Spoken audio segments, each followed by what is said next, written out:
A black man was relaxing in his own backyard when a white neighbor accused him of trespassing and called 911.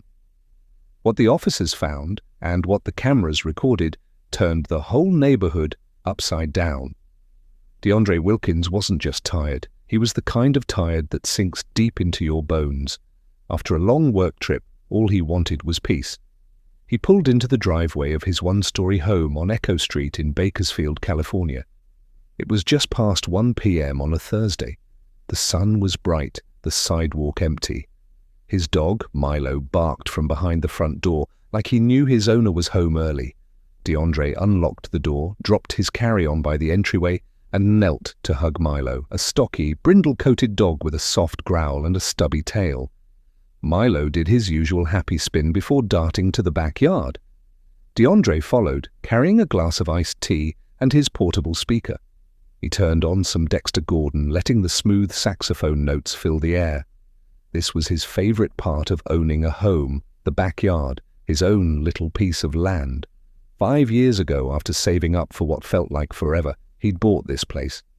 At 32, he was proud of what he'd built. He didn't throw loud parties, he paid his taxes, and he kept his lawn neat. That Thursday felt like a reward. No Zoom meetings, no emails, just him, the sun, Milo, and Jazz. He was halfway through his drink when he noticed a woman walking toward his back fence. She wore a beige sun visor, oversized sunglasses, and one of those neck fans dangling from a lanyard. She looked out of place, not just because he'd never seen her before, but because she wasn't passing by. She was coming right at him. DeAndre turned the music down and stood. "Afternoon," he said politely. The woman didn't return the greeting. "What exactly are you doing here?" she snapped. "This is private property." DeAndre frowned. "Ma'am, this is my property?" She shook her head. "No, it's not. I know who lives here, and it's definitely not you." He let out a short, disbelieving laugh. "I've lived here for 5 years. I can show you my ID or mail if you need proof." She didn't back down. Her hand hovered near her phone. "I'm calling the police. There's a suspicious man in the backyard." Milo let out a low growl from the patio. DeAndre reached out to calm him. "You're seriously calling 911 on me, on my own property?" he asked, keeping his voice steady. "You can explain yourself to the officers," she snapped.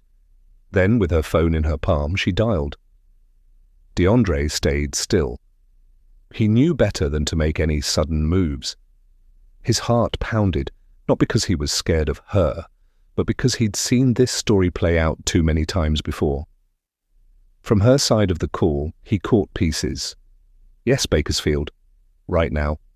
Black male. Trespassing. Armed? I'm not sure. He has a dog." DeAndre stared straight at her.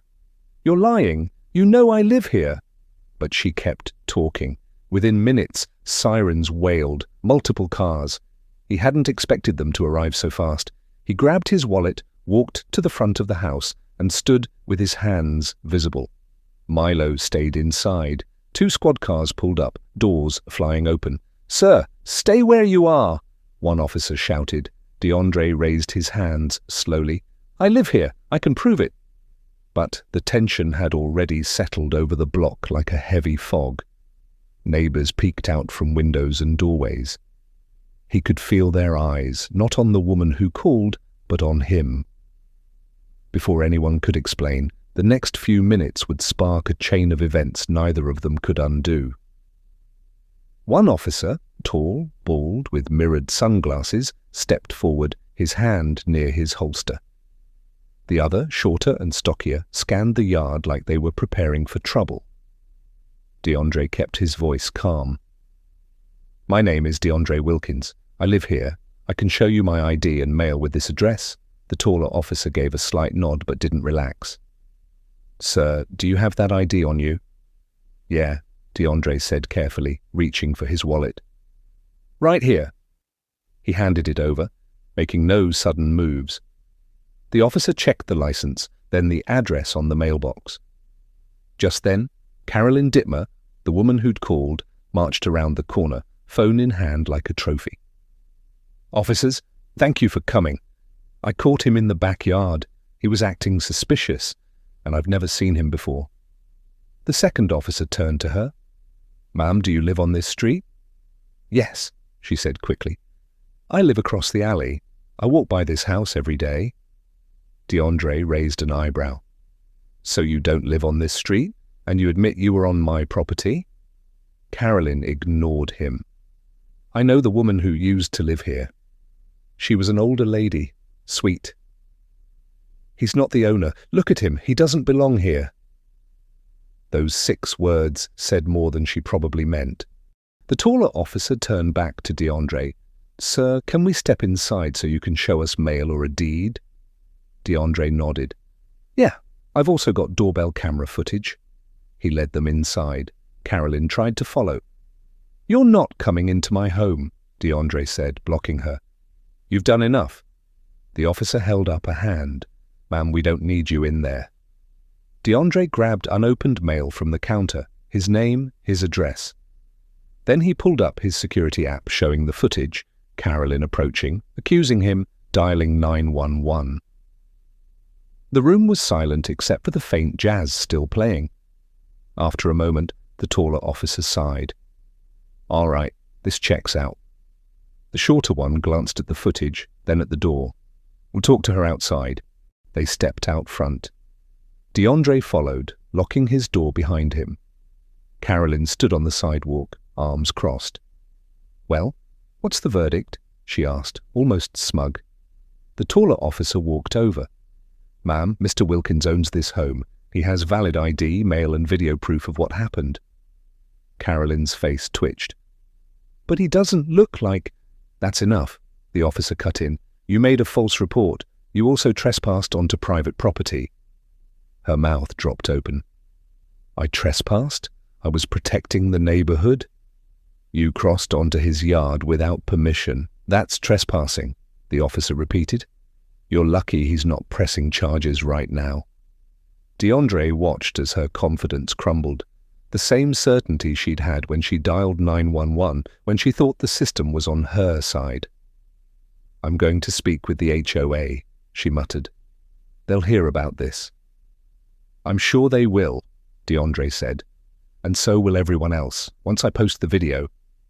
She turned and walked away, steps stiff, muttering under her breath.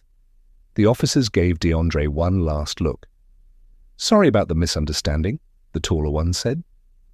DeAndre didn't respond. He just nodded and walked back inside. But this wasn't over. Inside, DeAndre stood in his foyer, staring at the locked door. Milo padded up, ears low, sensing the tension. DeAndre bent down to pet him, fingers pressing into thick fur like he was grounding himself. His hands were still warm, not from the heat, but from adrenaline. He grabbed his phone and re-watched the footage. It was all there. Carolyn's sharp tone. The way she looked around, like she expected backup. The moment she stepped into his yard like it was hers. Her steady voice on the 911 call, full of false certainty. And the best part?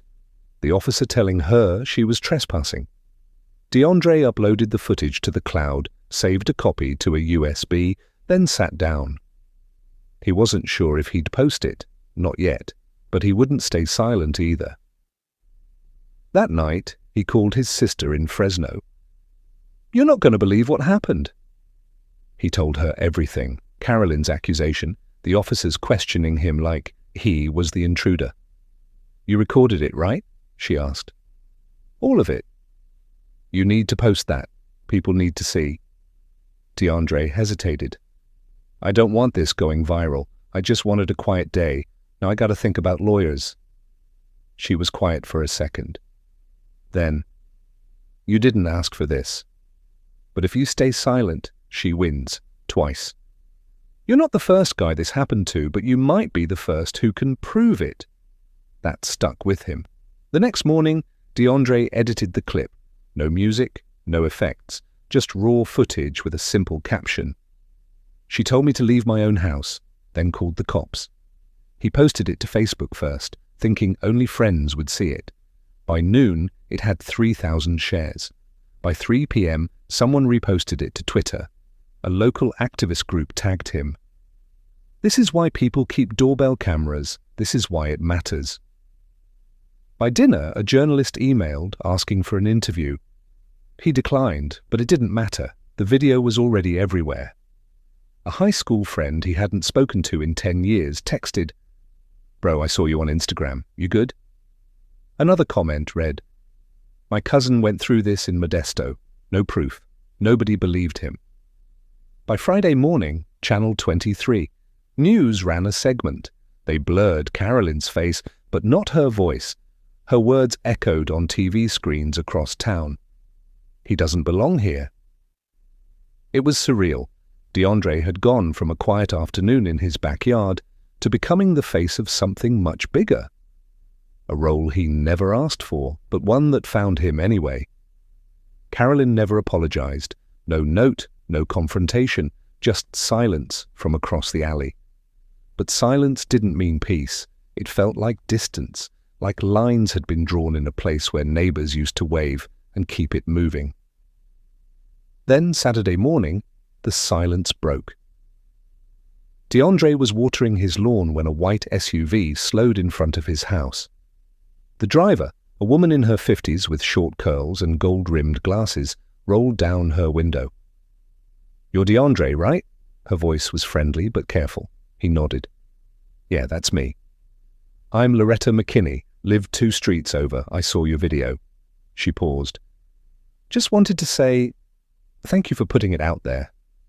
DeAndre lowered the hose. "You're welcome, I guess. Wasn't planning on all this attention." "I get that," she said. "But it hit me hard. We've been here since '92. My husband passed last year, and lately, I've had more people second-guess me in this neighborhood than in the last decade." She looked down, then back up. "I know what it's like to feel like you gotta prove you belong, and I'm sorry that happened to you. If you ever need anything, seriously, you're not alone." He gave her a small, real nod. It was the first kindness he'd gotten since the video blew up, but not the last. By Monday, 3 more neighbors approached him, quietly, carefully. Tyrell, a retired Navy vet who'd lived on Echo Street for 17 years. A white couple in their 40s, embarrassed they hadn't stepped in when they saw the police. But for every show of support, there were sideways glances too. Conversations that stopped when he walked by. Awkward silences. And then the flyer. Taped to the neighborhood mailbox, bold letters, screaming, "Know who lives in your neighborhood." Below it, a screenshot from the video, DeAndre's face, mid-sentence. Someone had scribbled a key question mark on his forehead in pen. He stood there, staring at it.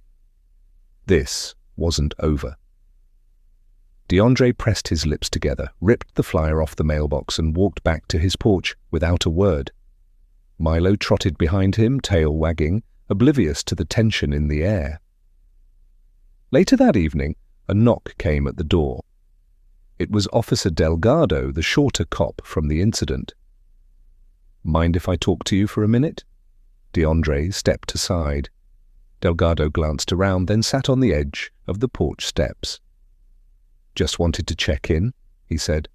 "Look, I've seen your video. I'm not going to pretend it doesn't look bad, because it does.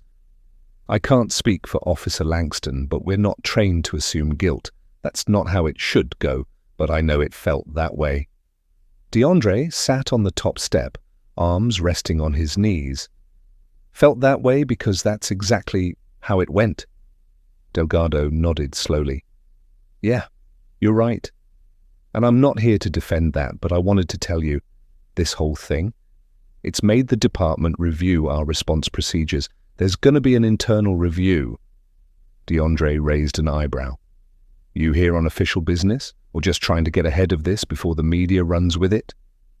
Delgado exhaled. "Little of both, maybe. But also, as a person, I hate how it played out. I wish we'd done better." They sat in silence for a moment. Then Delgado stood up. "One more thing." He reached into his pocket. "The department got a letter, anonymous, same handwriting as that mailbox flyer. They're taking it seriously." He handed over a photo of the letter, blocky, all caps writing. "This neighborhood Doesn't need troublemakers. DeAndre stared at it. He wasn't sure what bothered him more, the cowardice of it, or the fact that someone thought he was the problem. Delgado paused. Just keep your cameras rolling and call us if anything happens, seriously. As he walked back to his cruiser, DeAndre scanned the block. It was too quiet. No kids playing, no lawnmowers, no casual hellos, just a simmering tension behind closed blinds. But pressure doesn't stay bottled forever, and this neighborhood was about to boil over in ways no one expected. By Tuesday, the video had jumped from local drama to national news. A civil rights advocate with a huge following reposted it. A verified journalist quote-tweeted it with, "You can own a house, a mortgage, a title, and still be treated like a suspect." Within hours, online publications from LA to Minneapolis ran headlines like, "Man confronted at his own home in California suburb." Caught on camera, neighbor calls cops on black homeowner. DeAndre hadn't asked for this. He didn't want a movement, didn't want news vans parked on his street. But it didn't matter anymore. The story had a life of its own. Strangers started DMing him. A woman in Nevada. "I've lived in my house 12 years. My neighbor still introduces me like I'm new. Thank you for speaking up." A guy in Tulsa. "They told me I looked out of place, jogging in my own neighborhood." This hit home, man. Even a white man from Connecticut. "5 years ago, I might have thought like her. Now I see it. I see what you're dealing with. I'm sorry." Every message added weight to something DeAndre hadn't signed up to carry. He wasn't a public figure. He wasn't trying to go viral. He just wanted to enjoy a damn day off in his own backyard. The tipping point came Thursday. That's when Channel 12 showed up, a reporter and cameraman at his door. "Mr. Wilkins, I know you haven't done interviews, but this story matters. We're covering racial profiling in suburban neighborhoods. Would you share your side on camera?" DeAndre hesitated, not because he didn't have anything to say, but because he wasn't sure if people would really listen. Then he thought of Carolyn, still walking around the block like she'd done nothing wrong. Still carrying that same air of certainty. He stepped onto the porch. "I'll give you 5 minutes." That evening, the clip aired. DeAndre stood there, plainclothes, voice steady. "I didn't yell, I didn't threaten, I didn't trespass. I sat in my backyard and listened to music. That's all I did, and for that, someone saw me as a threat." The segment ran during prime time. By morning, his phone wouldn't stop buzzing. An attorney named Simone Lackey emailed him. She specialized in civil rights cases and offered a free consultation. "I'm not saying you have to sue, but what happened to you wasn't just wrong, it was illegal." DeAndre stared at the message. Legal action hadn't felt real before. Now it did. And it wasn't just the law. The HOA was getting complaints. Neighbors were pushing to have Carolyn removed from her committee seat. Whispers spread that she'd had other confrontations over the years, but this was the first time it went public. The neighborhood Facebook group exploded. Posts got deleted. Arguments flared. Some supported DeAndre. Others claimed the video was misleading. One post read, "This kind of drama is why we moved here, to avoid it." DeAndre screenshotted it. He didn't reply. That weekend, a small crowd gathered outside DeAndre's house. Some held handwritten signs. "We stand with DeAndre." Others just brought folding chairs, sitting quietly on the sidewalk like they were keeping watch. He brought them water, talked with a few.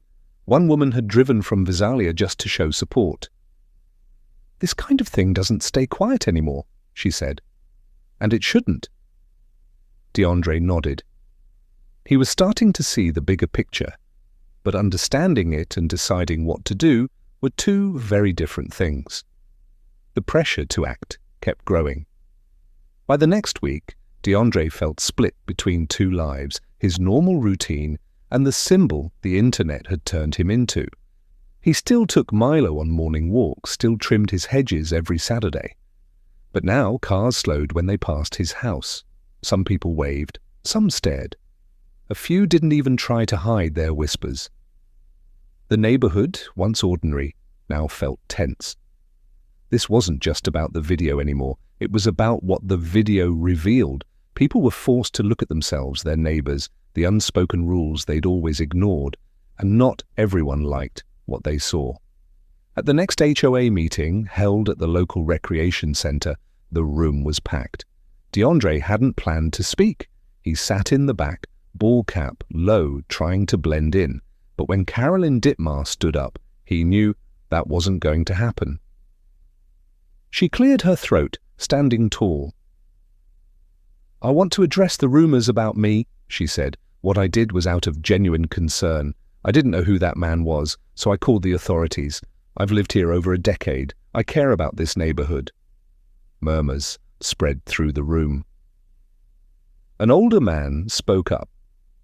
"You didn't know him because you never tried to. You assumed the worst, and now you're blaming everyone else for how it turned out." Carolyn stiffened. "Excuse me, but I was raised to be alert. We all know what this neighborhood has been like lately." DeAndre stood before he even realized he'd moved. "You mean what I've been like lately?" His voice cut through the noise. Every eye turned to him. "You walked onto my property. You accused me. You lied to the police. You didn't ask questions. You made assumptions. And now you're standing here acting like you were the one attacked." Carolyn folded her arms, lips pressed tight. Then Sandra Alvarez, a longtime resident and local librarian, spoke up. "I've been quiet because I wanted to hear both sides, but after seeing the footage, Carolyn, this wasn't about concern. This was about control and fear." Several people nodded. Someone in the back clapped once, then stopped. Carolyn muttered something and sat down, face burning red. The board chair turned to DeAndre. "Mr. Wilkins, would you be open to meeting with us separately to discuss what action, if any, you'd like us to consider?" DeAndre nodded. "I will." The meeting ended soon after, but outside, a small group lingered near the parking lot. Neighbors who'd never said much beyond a polite wave were now talking. A retired man named Wesley, usually quiet, walked over. "I'll be honest, DeAndre, I used to think stuff like this didn't happen here. Thought it was just internet drama. Then I saw that video, heard what she said. Made me sick." DeAndre appreciated the honesty. "Thanks means a lot." Wesley paused. "If you ever want to speak to the neighborhood association, not just the board, let me know. Some folks want to hear from you directly." Back home, DeAndre paced the living room. Could he really become that guy, the one who stands up, speaks out, changes minds? It wasn't just about him anymore. The messages, the flyers, the silent neighbors, all of it meant something bigger was happening. Milo curled at his feet, calm as ever. DeAndre looked at his phone. Another message, this time from a youth group, asking him to speak at a local high school. He rubbed the back of his neck, unsure. But with each door that opened, it got harder to just stay silent. And what came next would force a choice he couldn't ignore. DeAndre sat across from Simone Lackey, the civil rights attorney, in a quiet cafe off Stockdale Highway. She had that sharp, focused look, lawyer's master, but her tone was calm. "I know you didn't plan to be at the center of this," she said. "But what happened to you wasn't just an inconvenience. It was a civil rights violation." DeAndre sighed. "If I sue, what does that say? That I'm just after money? That I'm stirring the pot?" Simone leaned in slightly. "Number. It says you're holding someone accountable, and maybe making it easier for the next person to be treated right." He looked out the window. A group of high school kids laughed as they crossed the street, carefree. "I'm not even angry anymore," he said. "Just tired. Tired of explaining I belong. Tired of thinking twice every time I leave the house. Now I gotta decide if I want to be the guy who sues the HOA, the city. It's a lot." "It is," she said. "But not doing anything is a choice too, and that has its own weight." The neighborhood felt quieter than usual, not peaceful, just waiting. Then his phone rang. Hi, this is April Stanton with the Echo Street Unity Committee. We're hosting a community forum, just a chance for honest conversations. We'd love for you to be part of it. DeAndre hesitated. Is Carolyn going to be there? A pause. She was invited. She declined. Of course she did. I'll think about it, he said. When Sunday came, he parked behind the small brick church off Bernard Street. Inside, folding chairs were set up. No pulpit, no microphones, just people. Maybe 50 or 60 neighbors. Some he knew, some he didn't. Sandra Alvarez gave a brief welcome, then opened the floor. DeAndre listened as people shared stories about judgment, about silence, about never thinking something like this could happen here. When a young woman said, "I never knew what microaggression meant until I saw that video," he finally stood up. "I'll say something." Every head turned. He walked to the front. "I didn't post that video to start a fight. I just didn't want to be erased." His voice was steady. "I worked hard for my home, and I got accused of being a criminal because someone didn't want to recognize me." He looked around the room. This isn't just about Carolyn. It's about how fast people believe the worst when someone doesn't look like them. How easy it is to call the police before asking a single question. Some nodded. A few looked down. I'm not perfect. I've made assumptions too. But this taught me one thing. Silence can be louder than words. So I'm speaking. Soft claps started, then grew. After the meeting, neighbors came up to him. Some shook his hand. Others just said, "Thank you." As DeAndre walked back to his car that evening, he felt something unexpected. Clarity. He still wasn't sure about suing, but one thing was certain. He wouldn't make himself small for anyone ever again. Standing tall came with consequences, though, and the choice he made next would shape more than just his own story. Word about the community forum spread quickly. Not through flyers or announcements, but through conversations. People who attended left changed, carrying with them a story they couldn't forget, a face they could no longer ignore. The next morning, an email arrived from a Bakersfield High history teacher. "My students saw your speech. Would you consider speaking to our civics class? They're struggling to believe these things still happen in 2025. Your story might make it real for them." DeAndre stared at the message. He hadn't asked for any of this, but piece by piece, he was realizing silence wasn't an option anymore. So he said yes. The classroom felt stuffy, sunlight streaming through half-closed blinds. At first, the students seemed only mildly interested, some yawning, others glued to their phones. But when DeAndre began speaking, their attention shifted. "I'm not a politician, not an activist," he told them. "Just a guy who wanted to listen to jazz in his backyard and got told I didn't belong on my own property." He walked them through that day. The 911 call, the police arrival, the mail proving his address. How silence could sometimes cut deeper than words.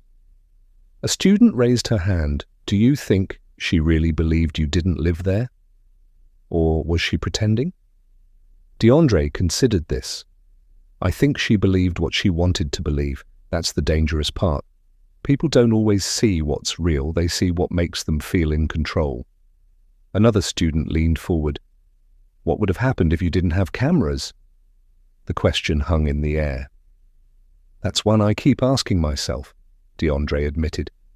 "Honestly, I don't know, but I wouldn't be standing here today." After class, several students approached him. One handshake stood out, a teenager who said, "I'm going to ask my dad some hard questions tonight." Back home, DeAndre found an unmarked letter taped to his door. No stamp, no signature, just careful cursive. "I watched your speech. I didn't clap that night because I didn't know how, but I'm learning, and I'm sorry."